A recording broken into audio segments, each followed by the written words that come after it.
Good morning. I'm Renu Sharma. I'll be teaching you English.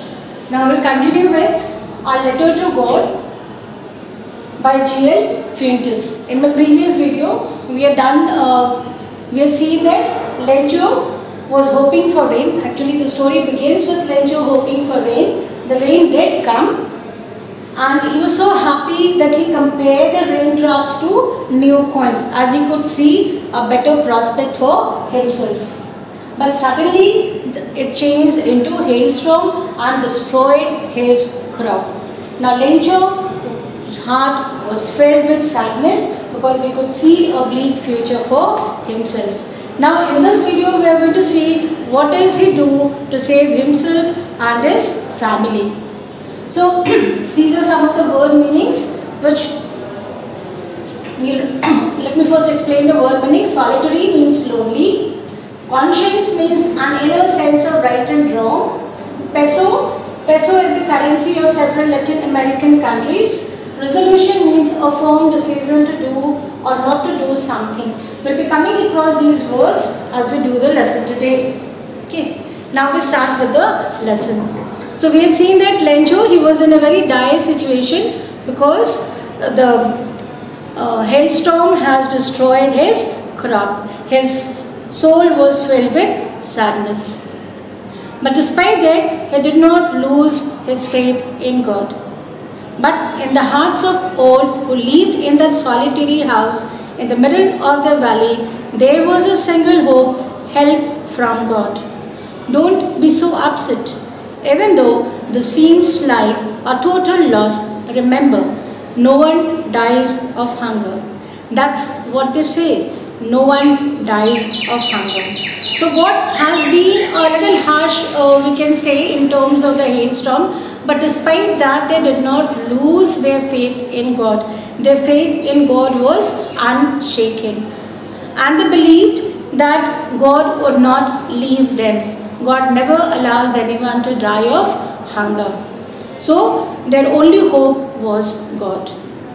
All through the night, Lencho thought only of this one hope, the help of God, whose eyes, as he had been instructed, see everything, even what is deep in one's conscience.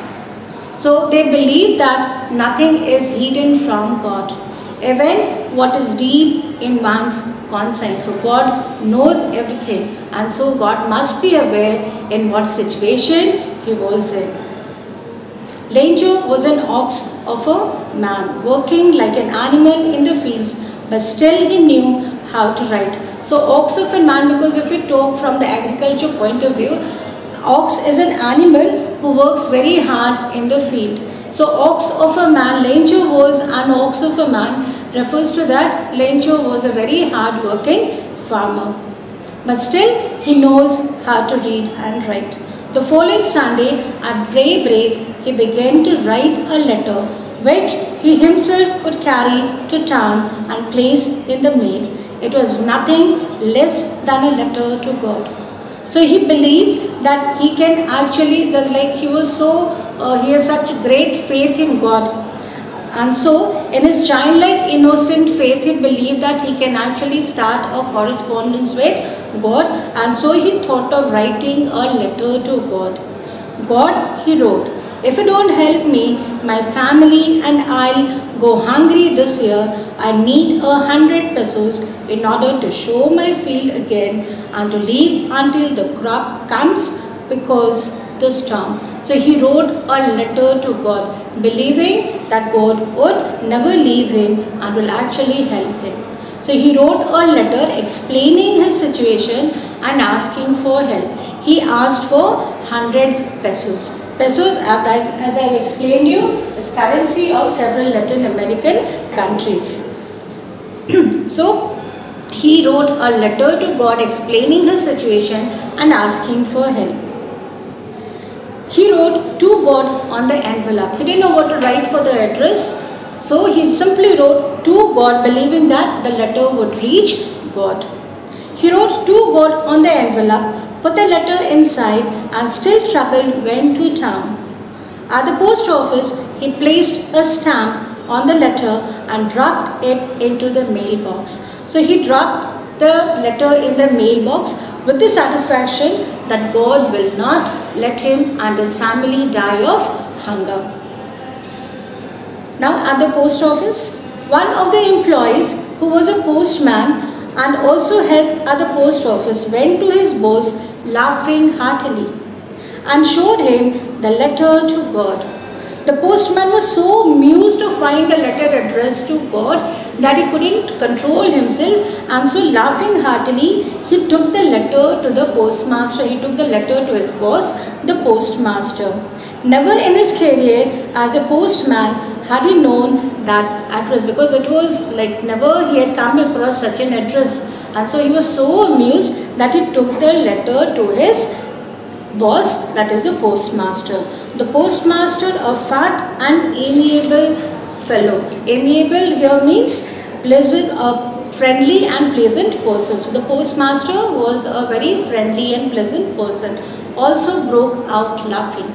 So the postmaster also, that his instant reaction, his first reaction was, he also broke out laughing. But almost immediately he turned serious and tapping the letter on his desk commented, "What faith! I wish I had the faith of the man who wrote this letter." So he was very impressed by Lencho's faith in God and wished that he had the same faith in God. The faith, he could see that Lencho had such faith in God that he actually thought of starting a correspondence with God. Starting up a correspondence with God. So he was very impressed by Lencho's faith in God. So in order not to shake the writer's faith in God, the postmaster came up with the idea, answer the letter.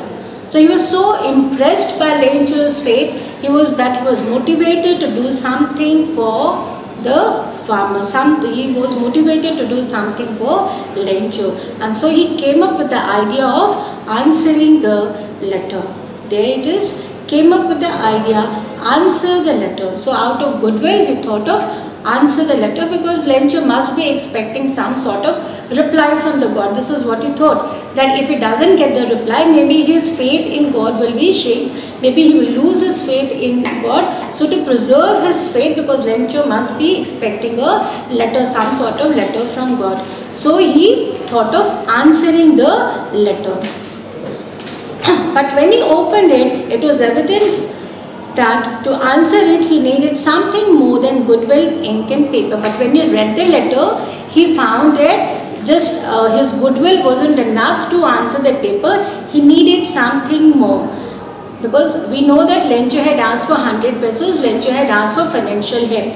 But then he stuck to his resolution. Resolution, I have explained you, a firm decision to do or not to do something. So he stuck to his resolution and collected money from his employees. He himself gave part of the salary, and several other friends of his were obliged to give something for an act of charity. So everyone willingly contributed for this act of charity. It was impossible for him to gather together the 100 pesos, so he was able to send the farmer only a little more than half. So despite all this effort, he could collect only a little more than half of what Lencho had asked for. He put the money in an envelope addressed to Lencho, and with it a letter containing only a single word as a signature God. So he just put the signature God to make it seem like a reply from God. Okay, so in our next class we'll see how does Lencho react after receiving the money. Okay, thank you.